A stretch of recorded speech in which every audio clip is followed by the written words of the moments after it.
अस्सलाम वालेकुम, कैसे हैं आप सब? उम्मीद है आप सब ठीक होंगे। Pakistan versus south Africa day one. आज का की जो कंडीशन थी, हल्के हल्के बादल आए हुए थे और शायद कल बारिश भी हो जाए, शायद की बात है। तो वो हल्के हल्के जो बादल थे तो ओवरकास्ट कंडीशन थी, तो बैटिंग करना सच बताऊं तो मुश्किल था।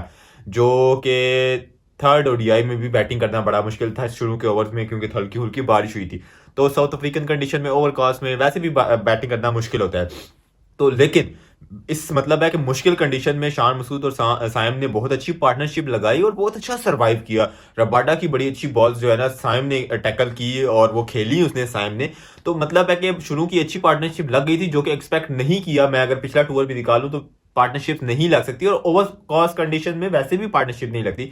मुश्किल होता है रबाडा जॉनसन सामने हो तो। लेकिन अच्छी कर गए। लेकिन उसके बाद जो वो छोटी सी पार्टनरशिप उन्होंने लगा दी, जो कि अच्छा था, उसको थोड़ा कैरी करना था आगे। लेकिन वहां से जो एक पार्टनरशिप टूटी, उसके बाद जो है ना 11 बहनों का अकलौता भाई, 10 बहनों का अकलौता भाई कामरान गुलाम जो उसने स्कोर किया। अगर आप 2019 का टेस्ट सीरीज निकालें तो उसमें भी एक ही प्लेयर का स्कोर था, वो बाबर आजम का था। इस इनिंग्स में अगर किसी ने स्कोर किया है तो वो कमरान ने किया, तो जैसे 2019 में बाबर ने किया था, तो एक ही प्लेयर खड़ा हुआ है। हाँ, थोड़ा सा नीचे से आमिर जमाल ने अच्छा कैमियो खेल गया, थोड़े बहुत रन कर गया, जो 200 प्लस हो गया, वरना 200 ही आपने लगाना था। ठीक है, रिजवान ने अच्छा साथ दिया कामरान गुलाम का। कामरान ने बड़ी अच्छी बैटिंग की, और जो मतलब है कि पेसर के अगेंस्ट इतनी अच्छी बैटिंग कर रहा है जॉनसन, और रबाडा को जो उसने ऑन दी अप जो है ना ड्राइव लगाई कवर की तरफ, मैं तो बड़ा मतलब है कि हैरान हुआ हूँ। लिटरली बड़ा हैरान हुआ हूँ, शॉक हुआ हूँ कि इतनी अच्छी बैटिंग माशाल्लाह। मुझे लग रहा था कि ये तो बड़ी स्ट्रगल करता है। ऑस्ट्रेलिया की जो ओडीआई सीरीज हुई थी उसमें तो बड़ा स्ट्रगल किया था इसने पेसर के अगेंस्ट। वल्ला यार, साउथ अफ्रीका को ओडीआई में मारा इसने छक्के पेसर्स को। आज फिर मतलब है कि बड़े कोई अच्छा खेला है वो। रबाडा जॉनसन को बड़ा अच्छा खेला है। बड़ी हैरानगी हुई है यार, शाबाश कामरान गुलाम, शाबाश। और बहुत अच्छी बैटिंग की। और जब आपके डोमेस्टिक के परफॉर्मर को इज्जत देते हैं तो डोमेस्टिक का परफॉर्मर आपको इज्जत देता है। अगर मैं थोड़ा सा पीछे लेकर जाऊं, 2023 में न्यूजीलैंड से होम सीरीज हुई थी, सरफराज को आपने हिस्सा बनाया, डोमेस्टिक का परफॉर्मर था, उसने आपकी इज्जत बचाई। आज देखें, बचाई ना कामरान गुलाम ने आपकी इज्जत। 150 पे या 100 पे आप ऑल आउट होने वाले थे। ठीक है, वो पार्टनरशिप जो लगा गया रिजवान के साथ, वो थोड़ा सा का आमिर जमाल भी नीचे से रन गया कर गया। तो आज कामरान गुलाम का ही डेट था और उसी ने ही बैटिंग की। और दूसरा, बाबर आजम साहब, मतलब है कि पहले मैंने थोड़ी सी पार्टनरशिप देखी, उसके बाद मैं चला गया, दोस्त की शादी थी बाहर। तो मैंने जैसे ही मैच ओपन किया तो एक बॉल जो बाबर आजम ने छोड़ी, उससे अगली बॉल देखी वो बाबर आजम साहब। एक होता है ना, देखो, एक नहीं दो चीजें होती हैं। एक होता है बॉल को लीव करना, एक होता है लेट कट खेलना। लेट कट वाला तो हमें पता है बाबर आजम साहब में कीड़ा है वो लेट कट खेलने का। और एक होता है ना लीव कर दो। यार चलो लीव कर दो या लेट कट खेल दो, कोई एक चीज करो ना। ये क्या था जो आज किया है? नहीं, मतलब लेट कट खेलो या लीव करो, ये क्या था? बॉल छोड़ने के चक्कर में जब बॉल पास आई उसको कट मार दिया, ये क्या था बाबर भाई? ये कोई मेरी समझ से बाहर थी चीज। ठीक है, ये कोई क्रिकेट से भी बाहर की चीज थी जो आज आपने कर दी। हंसी आ रही थी आज देख के, आज हंसी आ रही थी कि ये किया क्या है। मतलब आउट हुए मैं देख रहा हूँ, ये हुआ क्या है भाई? ये क्या हो गया है? तो वो चीज थी कि ये किया गया है, ये क्या था यार? लेट कट खेलो या लीव करो, एक चीज करो, ये क्या चीज थी?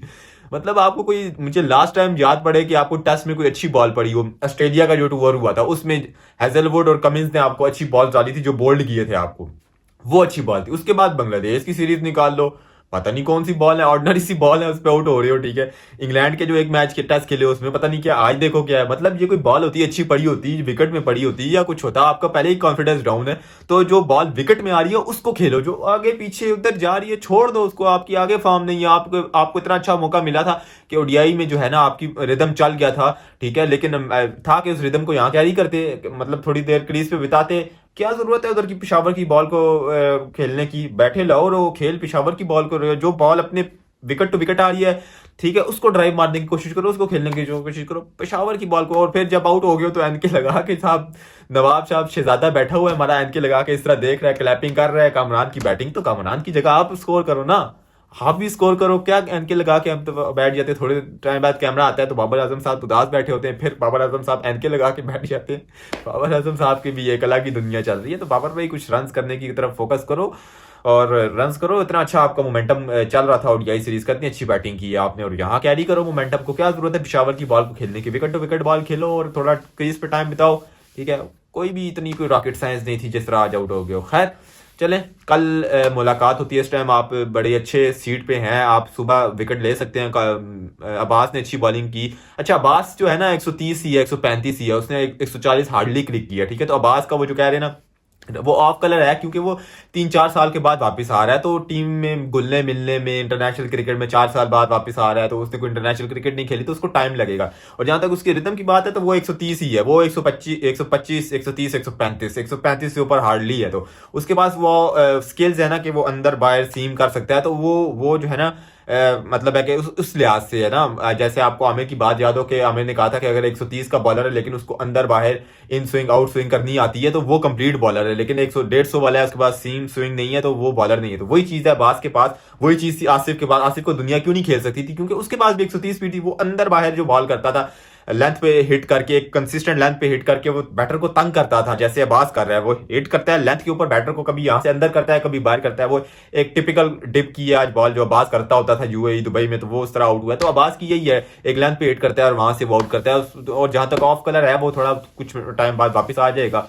और बॉलिंग उसकी ऐसी ही है, कोई नहीं उसने 140 कभी क्लिक किया। उसने खुद बोला है मैंने कभी 140 नहीं क्लिक किया, और ना ही मेरा फोकस है 140 क्लिक करना। उसने खुद बोला है मेरा 135 130 जो है ना क्लिक करना मेरा फोकस है। और वो इंशाल्लाह कुछ टाइम दें और वो सेट हो जाएगा और उसका रिदम वापस आएगा। खैर, कल मुलाकात होती है। फी अमान अल्लाह।